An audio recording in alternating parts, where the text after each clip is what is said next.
கிறிஸ்துவில் பிரியமானவர்களே, அருமை இரட்சகர் இயேசுவின் நாமத்தில் உங்களை அன்போடு கூட வாழ்த்துகின்றேன்.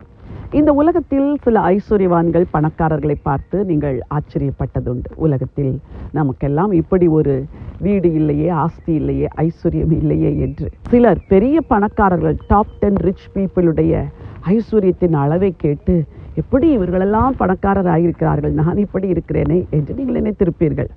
வேதத்தில் ஒரு அற்புதமான வசனத்தை வாசித்தேன். அதை வாசித்த பொழுது எனக்கு ஆச்சரியமாயிருந்தது. அந்த வசனத்தை உங்களுக்காக வாசிக்க விரும்புகிறேன்.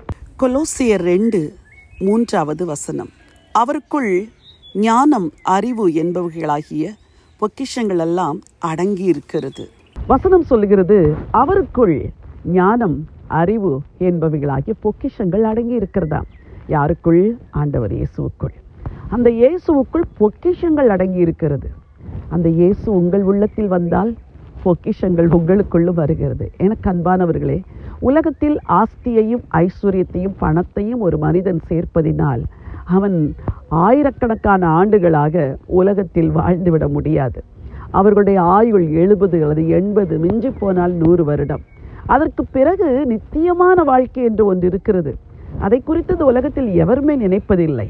ஆனால் கிறிஸ்துவானவர் மகிமையின் நம்பிக்கையாக உங்களுக்குள் இருக்கிறார் என்று வேத வசனம் சொல்லுகிறதே. அந்த கிறிஸ்து உங்களுக்குள் இருந்தால் அவர்தான் ஐஸ்வர்யம், அவர்தான் பொக்கிஷம். அவரை தவிர இந்த உலகத்தில் பெரிய ஐஸ்வர்யம், பெரிய பொக்கிஷம் எதுவும் கிடையாது. வாலிப பிள்ளைகளே, பணத்தை சம்பாதிப்பதற்காக மணிக்கணக்காய் உழைக்கிறீர்கள். வேலையை அடுத்து வேலை, வேலையை அடுத்து வேலை, பல வேலையை தேடி செல்லுகிறீர்கள்.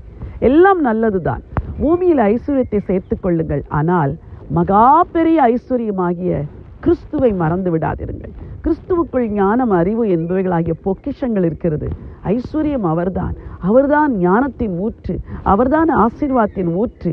எல்லா ஆசீர்வாதங்களும் அவருக்குள் இருக்கிறது. கூடவே நித்திய ஜீவன் அவருக்குள் இருக்கிறது. உலகத்தில் ஒரு மனிதன் பெற்றுக்கொள்ளக்கூடிய விலையேற பெற்ற பொக்கிஷம் என்று ஒன்று உண்டென்றால் அது நித்திய ஜீவன்.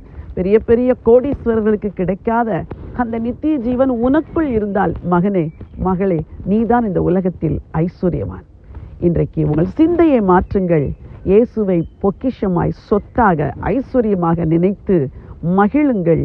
இயேசுவை ஏற்றுக்கொள்ளாது இருப்பீர்கள் என்றால் இன்றைக்கு ஆண்டவரே, இயேசுவை என் உள்ளத்தில் வாரும் என்று அவரை அழையுங்கள். அவர் உள்ளத்தில் வருவார். நீங்கள் ஐஸ்வர்யவான்களாய் மாறுவது நிச்சயம். உங்களுக்காய் ஜெபிக்க விரும்புகிறேன். உன்னதமான தேவனே, பரலோகத்தின் ராஜாவே, இந்த பூமியில் எத்தனை ஐஸ்வர்யம் இருந்தாலும் அது அல்ல ஆண்டவரே. நித்தியமான இயேசு கிறிஸ்து எங்களுக்கு ஐஸ்வர்யமாய், அவரே ஞானத்தின் பொக்கிஷமாய், ஞானத்தின் உறைவிடமாய் இருக்கிறதற்காக உங்களுக்கு நன்றி செலுத்துகிறேன். உடைய பிள்ளைகள் யாரெல்லாம் தங்கள் வாழ்க்கையில் ஆண்டவரே ஆஸ்தி, ஐஸ்வர்யம், சம்பத்து இல்லை என்று கவலைப்படுகிறார்களோ, கிறிஸ்துவாகிய பொக்கிஷத்தை இருதயத்தில் ஏற்று ஆண்டவரே அந்த பொக்கிஷத்தில் களி கூற உங்கள் பிள்ளைகளுக்கு உதவி செய்யுங்க.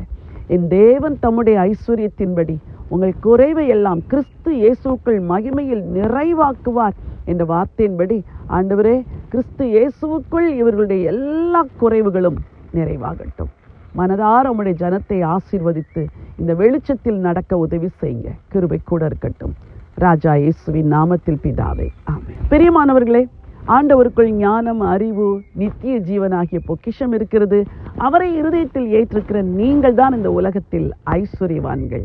இந்த சந்தோஷத்தோடும் மகிழ்ச்சியோடும் இந்த நாளையும் வாழ்நாளையும் நடத்துங்கள். இந்த நாள் ஒரு வெற்றியின் நாள். God bless you.